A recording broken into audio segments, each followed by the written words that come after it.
Iya, izin direkam ya Bu ya, Ya, sebagai bukti.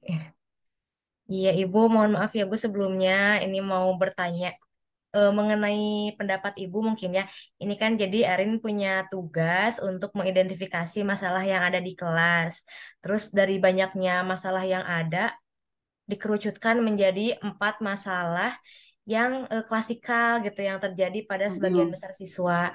Nah, mau minta mm-mm, tanggapannya dari Ibu nih mengenai masalah yang pertama terlebih dahulu, Bu.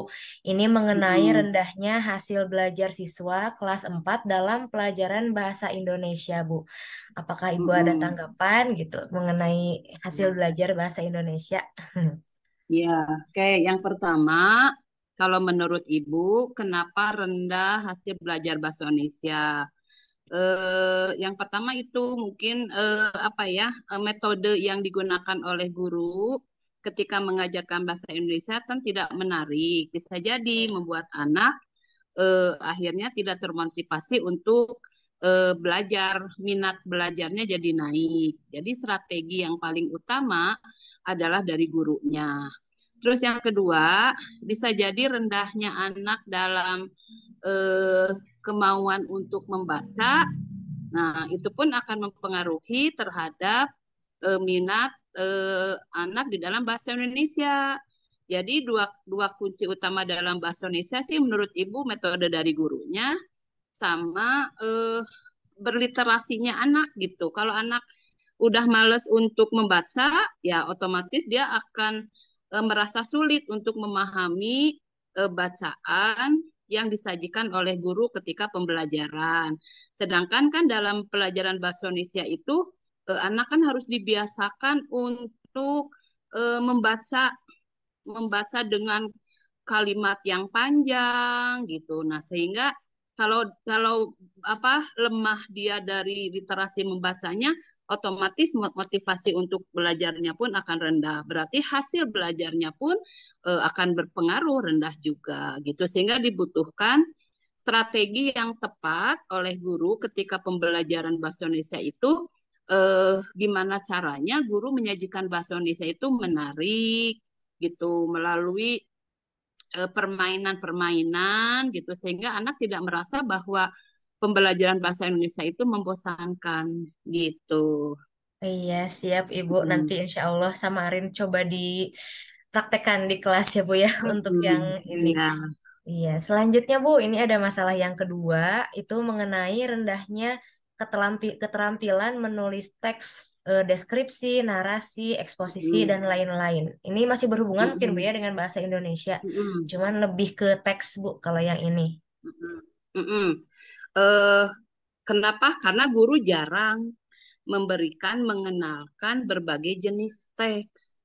Kan pada kebanyakan selama ini ketika pelajaran bahasa Indonesia itu guru sendiri kan belum banyak yang memahami tentang bagaimana membelajarkan bahasa Indonesia itu. Nah, sementara kan sekarang di kurikulum Merdeka itu dengan dibuatnya capaian pembelajaran dengan elemen-elemen yang sudah ada gitu kan, otomatis guru dituntut gitu ya untuk melaksanakan pembelajaran mengacu pada capaian pembelajaran dan elemen-elemennya.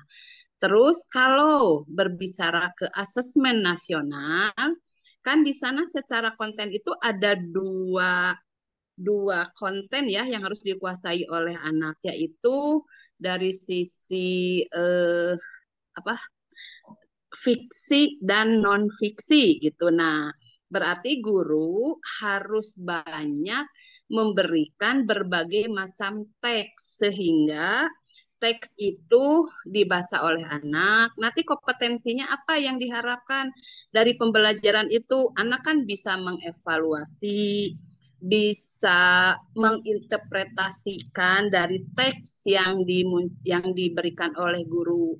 Nah, itu harus menjadi sebuah pembiasaan oleh guru ketika melaksanakan pembelajaran harus banyak anaknya dikasih teks, mau teks sastra, mau teks informasi gitu. Kan kalau mengacu kepada asesmen nasional kan ada dua teks yang harus dikuasai oleh anak.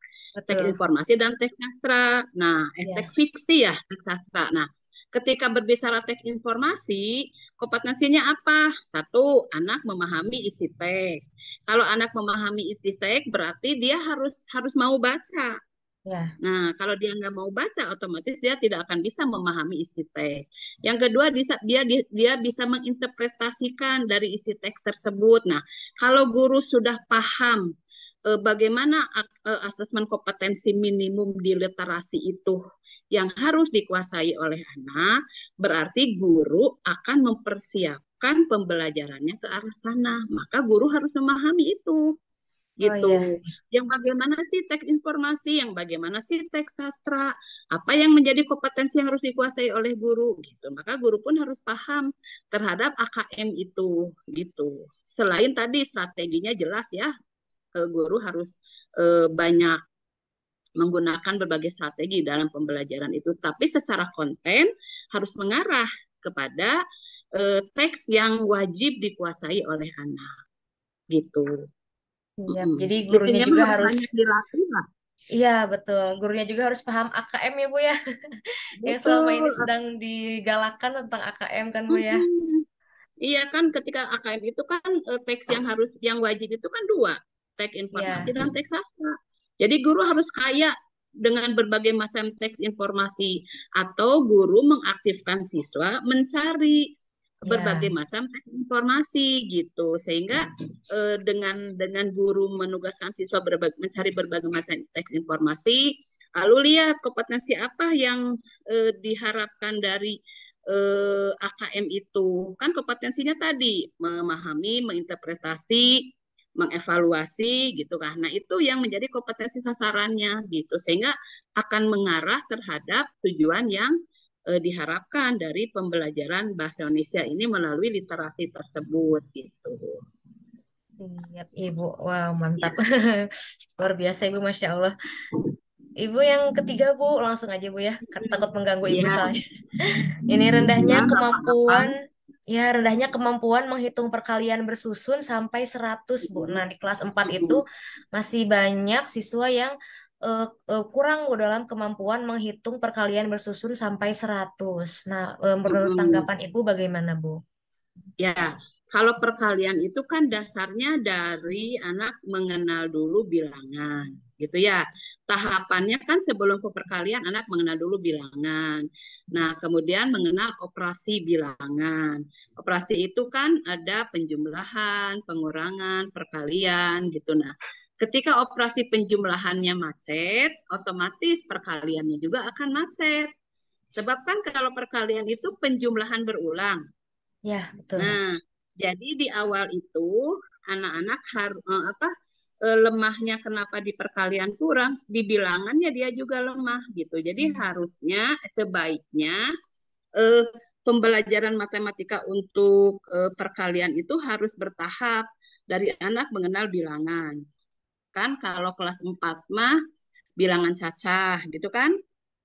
Nanti di kelas di fase C ya, di fase C itu bilangan bulat, bulat positif, negatif. Nah, jadi berbagai macam bilangan mesti dikenalkan dulu ke anak.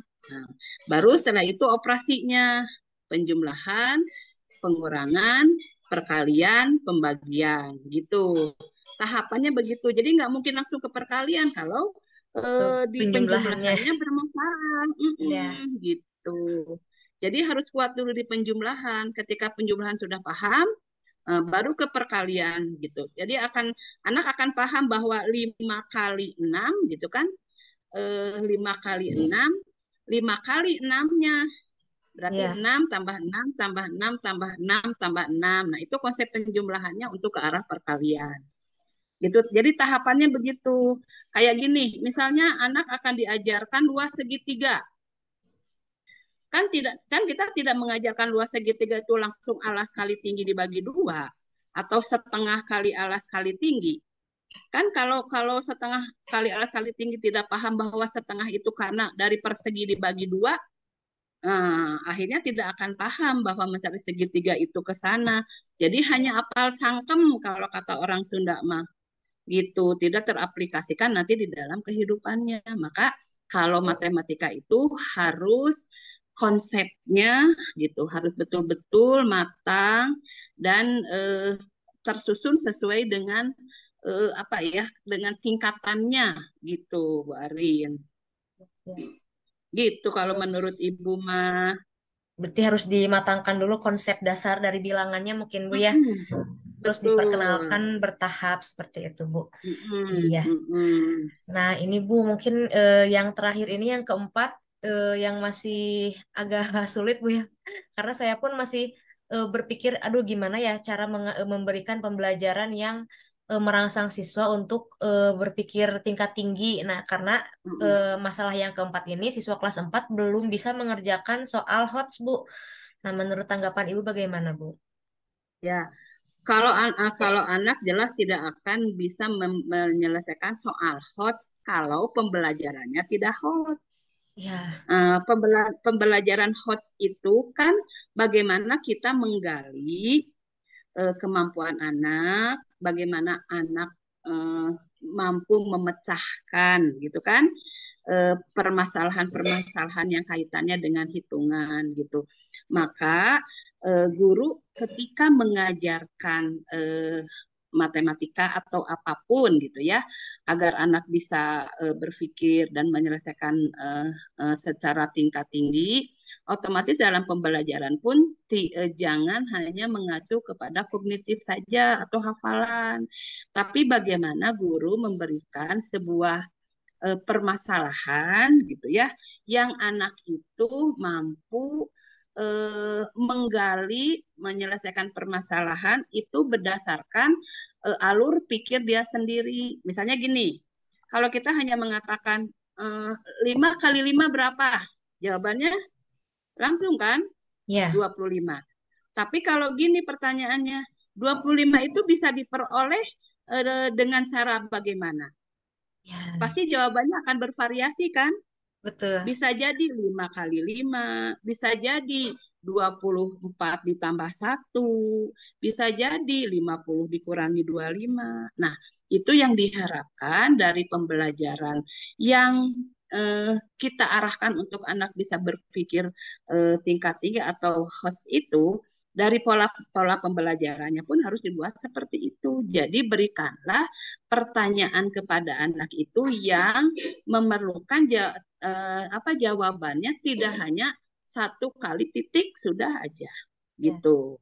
Misalnya ketika kita menggunakan kalkulator, sebuah kalkulator, angka limanya itu rusak misalnya. Gimana caranya biar kita memperoleh angka 50, tapi angka limanya rusak? Nah, pasti jawaban anak akan bervariasi.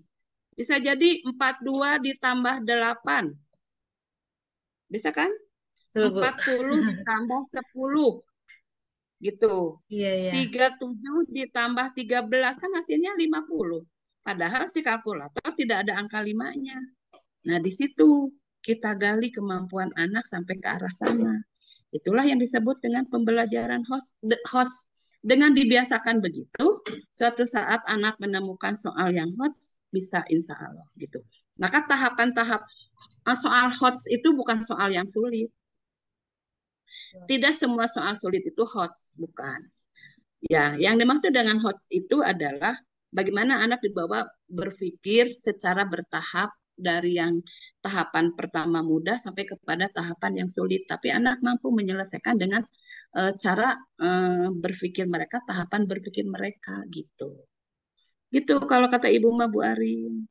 Ya Bu, mungkin dibiasakan untuk menggali jawabannya mungkin Bu ya. Jadi memberikan Iya, pertanyaan yang tidak hanya terpaku pada satu jawaban seperti itu mungkin ya Bu iya. ya.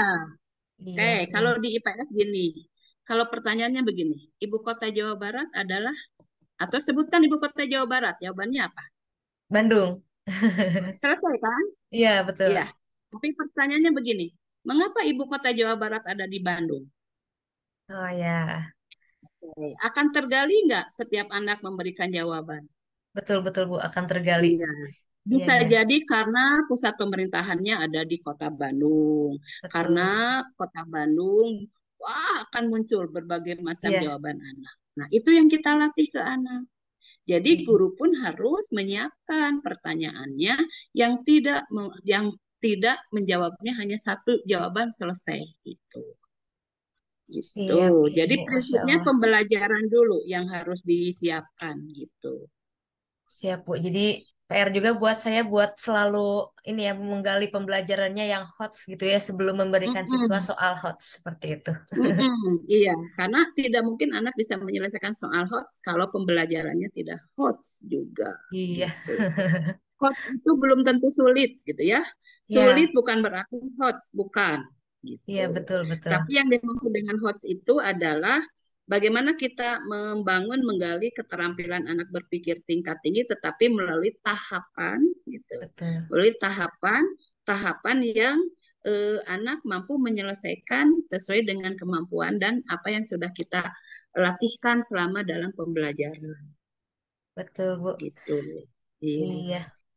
Waduh, Ibu. Masya Allah, Ibu. Hatur nuhun pisan. Nah, iya, Ibu aduh, izin gak stop record seberapa. dulu.